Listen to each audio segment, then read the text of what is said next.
Hey Zips fans, Chad Welker here with the Zips Digital Network. Earlier today I had an opportunity to talk with women's basketball head coach Melissa Jackson and a couple of her student athletes. Let's hear what they had to say. Yeah, every day out here on the court is a blessing. So love this group, love the energy and competitiveness that they bring every single day. So we've been able to work on a lot of stuff, getting some stuff in. Definitely have had our challenges, again, like everybody that's going through this season right now, but really proud of our team for handling some adversity early on and just staying together and connected as a group. So just been really pleased. We're going to talk to them here in a little bit, but you've named your two captains for the 2021 campaign. Can you tell us who they are and why you and your team have decided to go with those two leaders? Yeah, so this was a big decision for our program, and very happy to name Kendall Miller and Jordan Dawson as our two captains for this year. Waited a little bit, probably longer than I normally do on naming the captains, just due to a lot of Zoom calls this summer and individual meetings I had with all of our players. And then I actually this year had some smaller groups. So just trying to find our leadership with this young team, and those two have really risen, ahead of everybody else. Just with the way that they come to practice every day, their work ethic, both of them have really stepped up vocally for our team. So I think we have still a lot of growth in this area, but I'm really happy with where we're at with those two right now. It means a lot.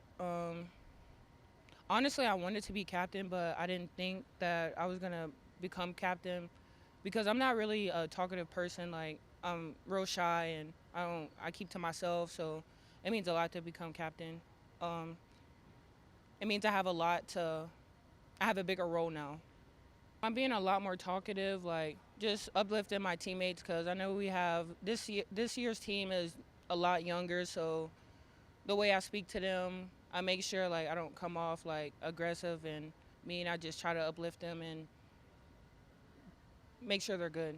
It means a lot, I take pride in being one of the team's leaders, coming in here every day and leading this young group. Not a lot of upperclassmen, so it's definitely a tough job, but with Coach naming me one of the captains, I'm very honored. We had a lot of great captains last year, so to be able to fill their shoes is awesome.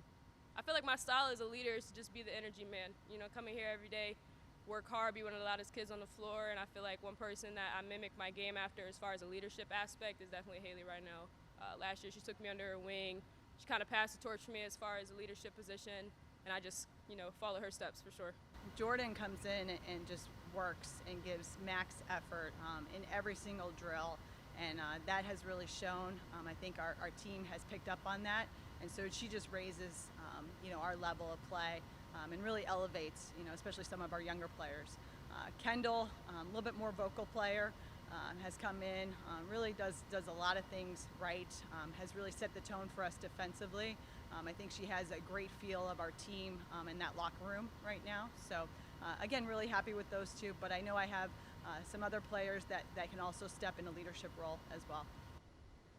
You're still pretty underclassmen heavy with the sophomores and freshmen, but can you just share with me what the sophomores have brought to the team this year and some improvements that you've seen from them? Yeah, 9 freshmen and sophomores, Chad. So definitely a young group, but I think our sophomore class has really shown the most improvement. And usually you see that jump, between that freshman and sophomore year. So really pleased with that entire class. Obviously, we talked a little bit about Rachel early on, but coming off the injury, she has shown tremendous recovery off of that.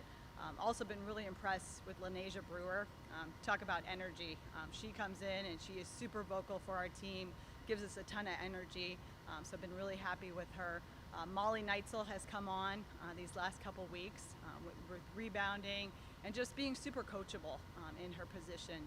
And then our two sophomores who are redshirt freshmen, I think it was a great decision by our program to redshirt them last year in Lane Farrell and Emma Tecca. So I think they're reaping the benefits of that right now. They're very comfortable, and they're also providing some really great things in practice.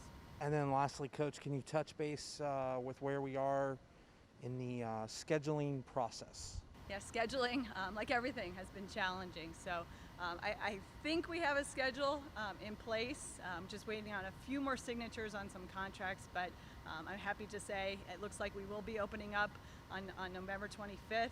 We will hopefully announce that soon, but it's a great schedule for this team. I'm sure we'll talk about it a little bit more once we announce those teams, but a good mix of competition, some local opponents, some local rivalries to really get us ready for another challenging MAC season. For all the latest on Akron women's basketball, be sure to follow them on Twitter and Instagram at ZipsWBB. For all of our varsity sports, head to GoZips.com. I'm Chad Welker for the Zips Digital Network, reminding you to have a great rest of your week. And as always, Zips rise together and go Zips!